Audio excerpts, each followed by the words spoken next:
મારું નામ ગણપતભાઈ છે. ગણપતભાઈ, શું રજૂઆત લઈને અત્યારે આગળ? રજૂઆતમાં એવું છે કે આજે ઘનશ્યામ કંડારી નામનો જે સાધુ છે ને એ અત્યારે આવતીકાલે કથા કરવાનો છે, પણ એણે સૃષ્ટિ વિરોધના કૃત્ય કરે છે ને વારંવાર નહીં ના કરવાના ધંધા કરે છે.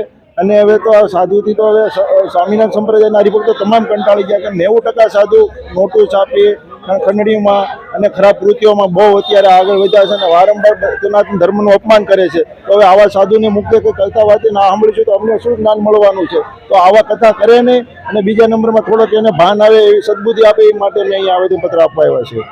ઘનશ્યામ કંડેરી છે નો કરવાના કામ કરે છે, સ્ત્રીઓને બોલાવે છે પોતાની રૂમમાં, એવા બધા કામ કરે છે. એનો વિષય છે.